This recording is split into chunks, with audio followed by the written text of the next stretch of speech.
Last week, the United Nations Human Rights Council passed a resolution to open an investigation into alleged war crimes committed in the final stages of the Sri Lankan Civil War, which ended in 2009. Aligning itself with Venezuela, China, and Iran, Australia chose to oppose the move, saying that any investigation at this time is not the best way forward. Following Australia's controversial decision, human rights groups gathered in a snap protest outside Julie Bishop's office to express their outrage at this decision. The Australian government, while not a voting member of the committee this time, advised against the independent investigation and claimed, contrary to all reasonable evidence, that there is progress towards human rights and reconciliation in Sri Lanka, whereas everything that we have seen suggests absolutely the opposite. It's been more than 5 years since the end of war, and there is still no peace for the people in Sri Lanka. What goes on in Sri Lanka is appalling. Sri Lanka is a police state. Sri Lanka has carried out genocide basically against the Tamil people, and for Julie Bishop to stand up there and tell us it's not happening is an absolute affront to anybody with half an intellect. Human rights advocates claim that Australia's opposition to the resolution indicates a willingness to ignore human rights violations in order to see their own domestic policies succeed.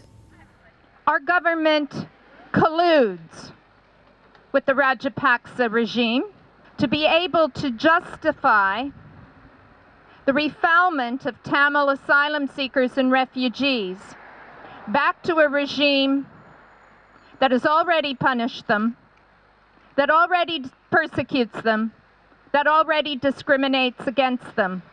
And we think the Australian government policy is motivated not by a desire to satisfy the needs of the people of Sri Lanka, to meet human rights needs, but it derives from their Stop the Boats policy. Their Stop the Boats policy means you have to turn back Sri Lankan asylum seekers. It means you have to deny that Sri Lankan asylum seekers are real refugees. This is the cruel and mad logic of the Stop the Boats policy. It means you have Australia in contradiction with every independent human rights organisation, in contradiction with the UN, in contradiction with vast amounts of testimony claiming that there isn't a human rights problem. One of the largest populations of people seeking asylum in Australia are Tamils from Sri Lanka, and Australia is implicit in proactively deporting Tamils back to Sri Lanka where they face torture and death by the Sri Lankan government. So I think we are very much implicit in these crimes. 23 of the 47 council nations voted in favour of the resolution, 12 voted no and 12 abstained. In an interview with Sri Lanka's High Commissioner to Australia, Admiral Samarsinghe, he claimed this indicates there is strong opposition on the Council to the vote. When a country abstains from voting, it's a fact that they don't want to get on board the resolution which they don't accept. When you put the two votes of abstentions and vote against, that vote is defeated. The resolution is absolutely unwarranted, baseless, and unsubstantiated. I'm very grateful and happy that Australia withstood all this pressure and stood for justice in Sri Lanka. Just because the current Sri Lankan government is building bridges and roads just to show the world that everything is all right. It's not all right. There are still people disappearing. They are still arresting human rights activists in Sri Lanka. Why are dissident journalists still disappearing? Why haven't Tamil people been repatriated to land that's actually theirs? Why are human rights not being respected? Why won't the Sri Lankan government allow an investigation? If they've got nothing to hide, they should be happy to have an investigation. One person per week being disappeared in the infamous white vans.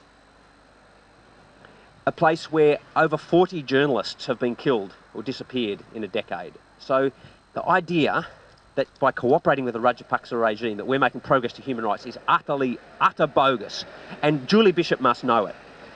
If we want a better world, we have to strive for human rights, not just the rights of businesses to make money, and that's what Julie Bishop's all about. The rights of businesses to make money. She doesn't care a fig about human rights. The investigation is likely to proceed with or without the cooperation of Sri Lanka.